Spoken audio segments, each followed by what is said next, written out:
I mean, for many years, our Queen, Camilla, she would leave after lunch and go and spend time with her own family down in Wiltshire. And Diana used to always leave after lunch. Well, Diana went, yes, she did, actually. Not always, but a few times, I remember, I remember her passing me on the motorway going back once. Yeah. When things were really not going at all well, she used to dread these royal family Christmases, and she would always, and sometimes she escaped even before lunch, I think. Did the church. Yeah. Well, there are lots of ins and outs. I mean, Sarah Ferguson hadn't been there for a while, and then we saw her at the Christmas walk last week, didn't we? When she went to church, Prince Andrew will be there. He's part of the family. But there are kind of ins and outs where people, are banished for a couple of years and then return. But I'm fascinated by the seating plan. Do you have any insights? If there's 45 people, do you have any insights like who decides where anyone sits? I think it must be. I imagine, the King will sit where he wants, and that'll be the head of the table. So the middle, they usually sit in the middle. Wherever you sit, he's the head of the table, isn't he? So, and I think that it's a family. I don't think, do they dress up for it? Yes, they do, actually. Not in... but they're smart from church. Smart, yeah. They're wearing their smart clothes. And then the Queen always used to do a plasmor very carefully. Now, whether King Charles does that or not, I don't know. I suspect that Camilla does the plasmor. I mean, Camilla is a great hostess. She would know exactly how to do it.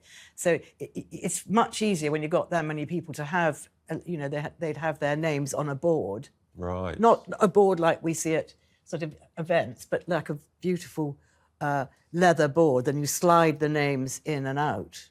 Do you see what I mean? I'm just wondering if there's any people like moving names around. Oh, yes, they probably... I don't want to sit next to them. Yeah.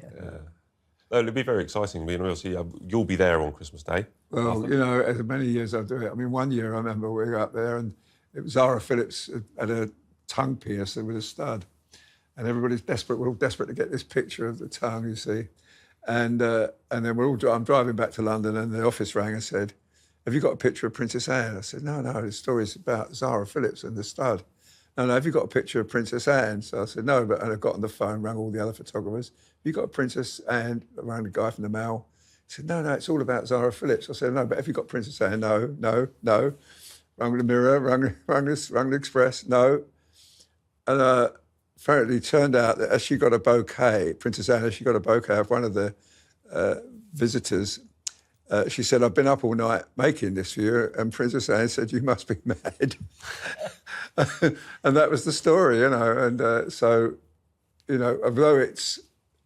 there's some, the stars of the royal family are there, obviously, Catherine and William and the children, and our King and Queen, but sometimes the story's elsewhere.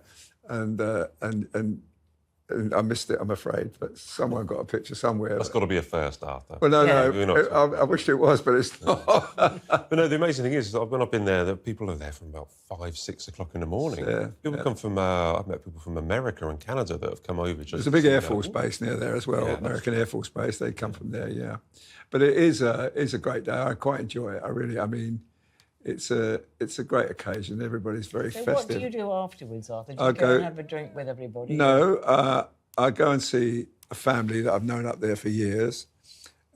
Really, really, lovely people. And I go to have a mince pie and a cup of tea with them. And I go to, we have lunch with one of my children afterwards. Yeah, but the thing is, it's a great day because, like for instance, Sarah Ferguson was there this year, but what people don't know, she was there the year before, but she didn't go to church. And but slowly, she's been, and Andrew come and walks with her. And I think the King, this is Christmas, it's a family time, and he wants all the family there. And I think that's the most amazing thing. It is for all of us. People travel all over the country just to be with the family for Christmas, and I think that's just... And they're not going to turn the invitation down. And who's going to say no, yeah. Well, 45, it says it's all about family. Well, good luck with the chef anyway. Right, guys, we've got time for our quick-fire questions, OK? If you're ready. We were talking about Christmas, obviously, this week. Yeah. So who would you most and who would you least like to sit next to at the royal family's Christmas dinner? Ingrid? Well, I'd like to sit next to the King, but I expect a lot of people would too. That would make you the Queen, though, so... Well, no, there's another side. I could sit the other side of him. Yeah. And who would you least like to sit? I think I'd least like to sit next to the Duke of Edinburgh. Edward. Oh, OK, that's interesting. Why? I just think that of all the royal family, he probably would be the hardest to get to gossip. So I'd like to sit next to somebody who was really going to gossip and be a laugh.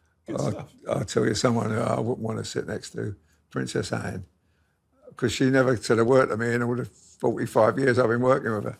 And so I don't expect she'd say too much at the dinner table. But I'd certainly like to sit next to Queen Camilla because she is a woman who never lost a common touch.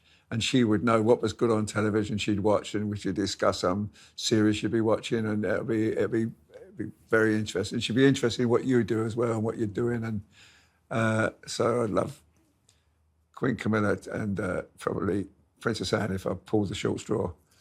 Knowing my luck, I'll be put with the children down at the end of the table. In another room. In another room. Yeah, exactly, yeah.